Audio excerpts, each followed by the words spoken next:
चलिए आगे बढ़ते हैं। मध्य पूर्व में यानी मिडिल ईस्ट की मैं बात कर रही हूं, तनाव एक बार फिर से खतरनाक मोड़ पर पहुंच गया है। ईरान ने अमेरिका को खुली चेतावनी दी है और यह कहा है कि अगर उसकी सबसे अहम ऊर्जा जीवन रेखा खार्ग आइलैंड पर कब्जा करने की कोशिश हुई तो उसको कोई भी अमेरिकी सैनिक जिंदा वापस नहीं जाएगा। यह बयान ऐसे समय में आया है जब क्षेत्र में अमेरिकी सैन्य मौजूदगी ईरान के बीच तनाव लगातार बढ़ा हुआ है। बता दें, खार्ग आइलैंड केवल एक द्वीप नहीं है बल्कि ईरान की अर्थव्यवस्था की धड़कन है। ये दशकों से देश के कच्चे तेल का बड़ा हिस्सा यही स्थित है। आपको बता दें, विशाल तेल टर्मिनल से दुनिया भर में निर्यात ये होता है। यही वजह है कि युद्ध की स्थिति में ये ईरान का सबसे संवेदनशील रणनीतिक ठिकाना बन जाता है। ईरानी सैन्य विश्लेषकों का कहना है यदि इस द्वीप को नुकसान पहुंचेगा या यहां पर किसी तरह का कब्जा होगा तो ईरान के तेल निर्यात पर गंभीर असर पड़ सकता है। इसलिए तेहरान इसे हर कीमत पर सुरक्षित रखने की बात कर रहा है।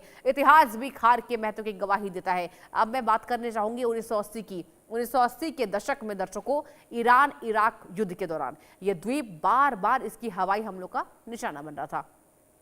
इसका सीधा असर जो है ईरान की अर्थव्यवस्था पर पड़ता है। इसके बावजूद ईरान ने इसे लगातार चालू रखने की कोशिश की। विशेषज्ञ यानी एक्सपर्ट्स ये मानते हैं कि यदि किसी खार्ग आइलैंड पर सैन्य संघर्ष होगा तो उसका असर केवल ईरान तक सीमित नहीं रहेगा।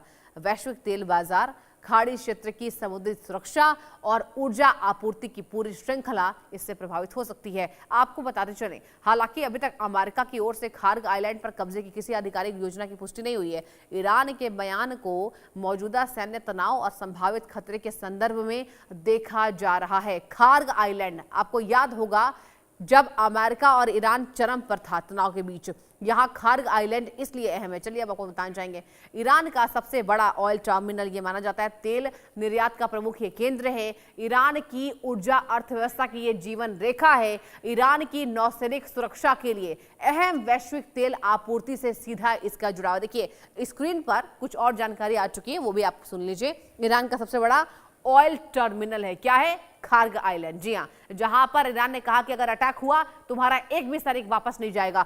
तेल निर्यात का यह प्रमुख केंद्र है। यही वजह है कि ट्रंप साहब जो है डर रहे थोड़ा इसमें हमले करने से।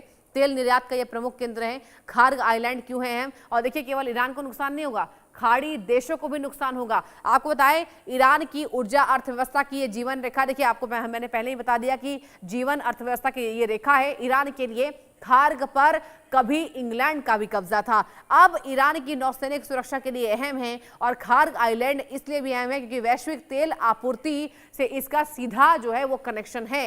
वैश्विक तेल आपूर्ति मतलब केवल एक देश की बात नहीं हो रही है, वैश्विक तेल आपूर्ति यानी कि यहाँ पर पूरे वर्ल्ड की बात हो रही है। यही वजह है कि खार्ग आइलैंड पर अब तक हमने वो भीषण अटैक्स नहीं देखे जो अमेरिका ने करने की बात कही थी, जिसका डर ईरान को था, जिसकी वजह से कई ऐसी खबरें हमने आपको बताई थी कि खार्ग पर अब कब्जा हो सकता है। ब्रिटेन का पहली बार 1838 में कब्जा हुआ था, खार्ग पर कभी इंग्लैंड का कब्जा था। देखिए इंग्लैंड का कब्जा कब हुआ था वो भी आपको दर्शकों हम स्क्रीन पर जानकारी दे रहे हैं। 1856 में खार्ग पर कब्जा हुआ था दूसरी बार। इंग्लैंड का दूसरी बार कब हुआ?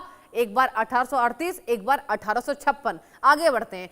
तेल को लेकर कब्जा नहीं किया गया था, मतलब जो खार्ग पर कब्जा था वो तेल को लेकर नहीं किया गया था, ईस्ट इंडिया कंपनी का प्रभाव था। यही वजह है कि इस पर इंग्लैंड ने कब्जा किया था। ईस्ट इंडिया कंपनी जो है उसी वक्त प्रचलन में था और जहां तेल युग से पहले सामरिक महत्व ये रखता था खार्ग आइलैंड। इंग्लैंड का कब्जा इसलिए था। ब्रिटिश सैन्य मौजूदगी धीरे धीरे वहां पर समाप्त हुई। ब्रिटिश की सैन्य मौजूदगी वहां पर खार्ग पर धीरे धीरे, बहुत स्लोली वो समाप्त होती है और अफगानिस्तान पर दबाव की रणनीति बनाई जाती है। जी हाँ, खार्ग पर कभी इंग्लैंड का कब्जा था, वो हमने आपको 2 ईस्वी बताई, जहां पहली बार यहाँ पर 1838 में, उसके बाद 1856 में यानी कि 1856 में इंग्लैंड का कब्जा खार्ग पर था।